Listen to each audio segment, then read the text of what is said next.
Hello, welcome to Eden Hope Academy. I'm Kim. This is Cycle 1, Week 8, and I'm so glad that you joined us. To start out this morning, we're going to go just a little bit back so we make sure that we see history in order and we understand everything that was happening at the time. So remember, we learned about Abraham, and then we learned that he had two boys. They were Ishmael and Isaac. He actually had other children after Isaac, but the ones that we think about the most in the Bible are Ishmael and Isaac. And so we have these two boys, and Isaac has a son named Jacob. He has two boys himself. One's Esau and one's Jacob. And Jacob has 12 sons.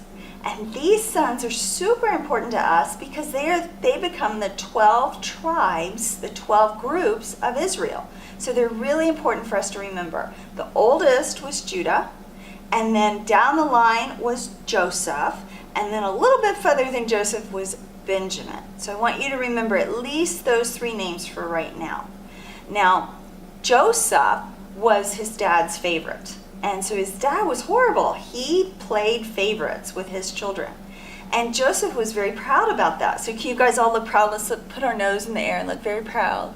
And Joseph was very proud that he was Jacob's favorite child. And he showed it by being a little obnoxious. Can you believe that? And so his brothers didn't like him very much. And so he would tell them these visions that he had from God. And they were actual visions from God. They didn't work out quite the way he thought they were going to go. And so one of the visions from God was that he was a big thing of wheat, and all of his brothers were other things of wheat, and they were all bowing down to him. And another dream, he had his mother and father bowing down to him too. And that would just be rude in our culture, but that was especially rude in their culture because they saw the parents and especially the father as people to be revered, people to treat extremely well and to have a little deference toward. And so to say that this young boy would be bowed down to, that did not go over well. But nevertheless, his dad made him a special coat.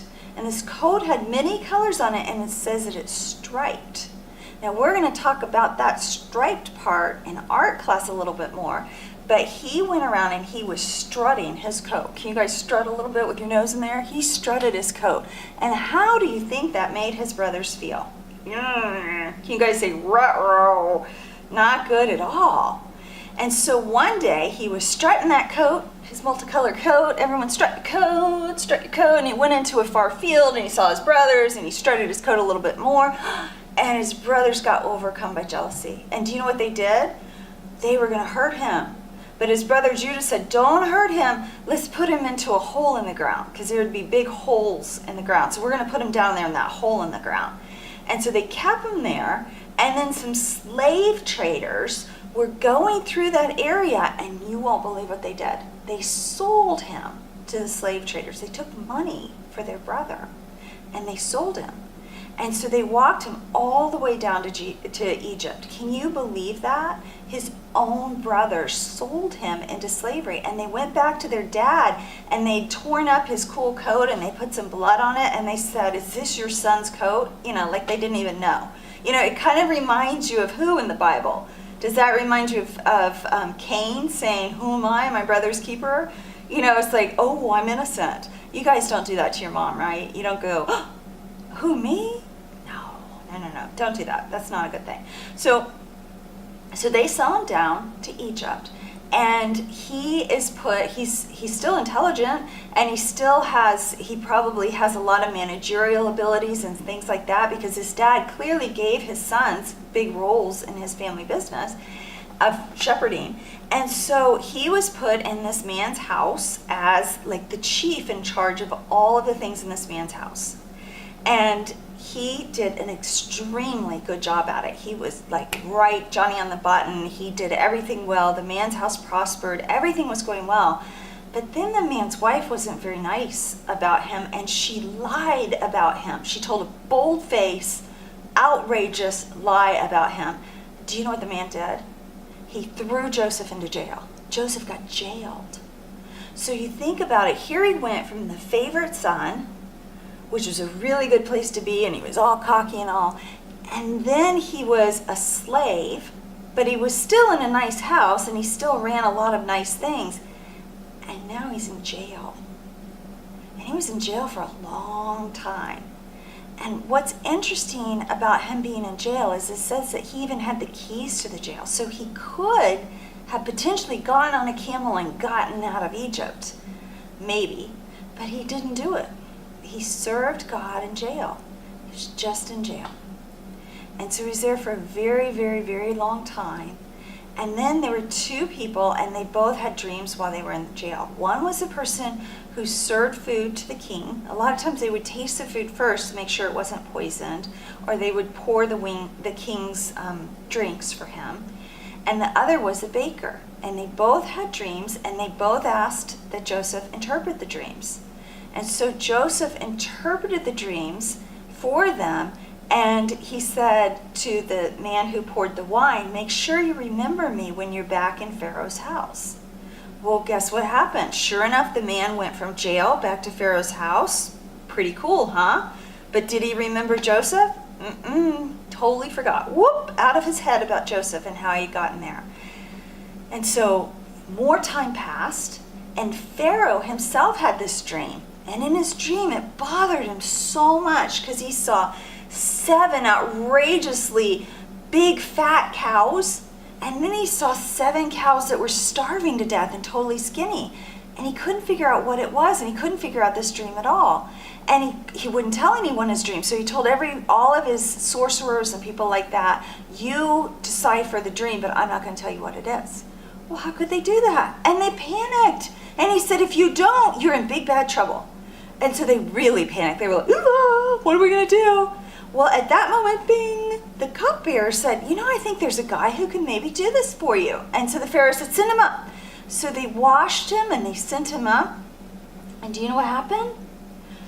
Joseph is now so humble that he stands before Pharaoh and he doesn't say, look at me. No, not at all. Instead, he says, Pharaoh, I can't interpret that dream. But the one true God of the universe, he can interpret that dream. And so then he told Pharaoh the dream that he had. He told him that there would be 7 years of prosperity in Egypt where many things would grow, and then 7 years of famine, and that they should store up grain and resources for those 7 years of famine. And Pharaoh was so impressed with Joseph and so impressed with his humility. Do you know what he did? He made him second in command of all of Egypt. And sure enough, Joseph built these huge, vast vaults in the ground all over Egypt. And in these vaults, he would fill them with grain to be used when the famine started. And probably everyone thought, how ridiculous is this? Can you think of who you would link him to? I would link him to Noah. Definitely to Noah. I might link him to Abraham because God told Abraham he would have all these children and it didn't happen for so long. But sure enough, that famine came and the people of Egypt were getting fed, and it was throughout a famine throughout the entire area, all the way into Mesopotamia. And guess who got hungry? Joseph's brothers and his dad. And so his dad sent him down to Egypt where they had heard about a great man who had saved grain for many, many people. And that's when his brothers came. And when his brothers came, that's what he's saying here, I am Joseph, your brother. They thought he had died years before. They had thought, oh, he's gone, he's died, it's gone, it's over, I'll never see Joseph again. And here he is, the second in command to only Pharaoh, who's got the resources to feed them. God worked that out for his glory. God knew that Joseph had to be humbled so that he could be used for his glory. God knew all of this, and God orchestrated all of this together. Just like God orchestrates things in your life, just like when bad things happen, many times it's God turning and moving things, circumstances, so that you can be in more alignment with him. And so you can best be glorified, he can be glorified through your life. So Joseph is an incredible story. So the next part of it is proud Joseph. So let's throw this up. Boom. Proud Joseph strutted his multicolored coat and bragged about his dreams. Shocked Joseph was sold into slavery, and humbled Joseph worked for Potiphar. Faithful Joseph worked while jailed. Triumphant, humble Joseph, wise Joseph became powerful in Egypt and saved his family. Word. I don't know what that means, but it sounded cool in the song. All right, so I want you to draw Joseph as a humble leader. All right, let's go to Link It to Me as you're drawing. Why did God allow Joseph to be enslaved and imprisoned? Can you think about that and write it down? How about, did Joseph grow through his experiences? I think so, definitely. But how would you say that he grew? Can you think of ways? Next is, what experiences have you endured that have strengthened you and made you more humble? Are you a humble person? Are you usable by God? Write that down and talk to your mom about it.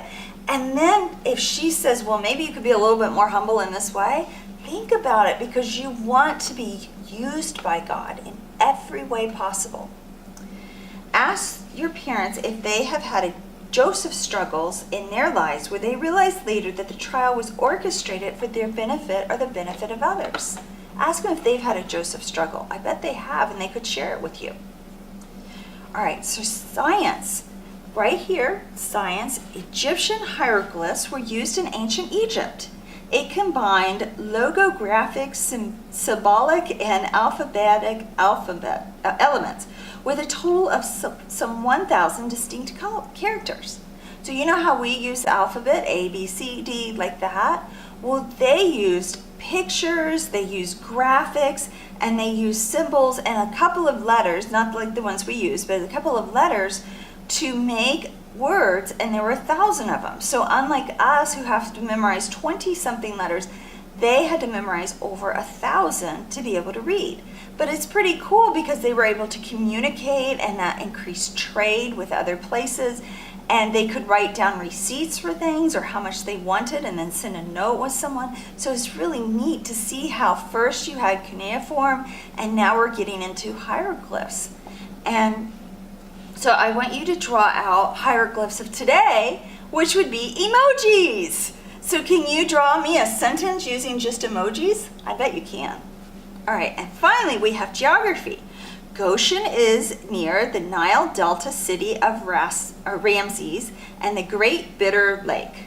And so I'm going to put that up for Goshen right there so you know where to put the dot for Goshen. All right, and so we're going to, we're in our timeline cards, we're going to learn about Isaac and Rebekah's sons, Jacob and Esau, and then Jacob, Rachel, and Leah's 12 sons, and then Joseph and Egypt are our 3 timeline cards for this week.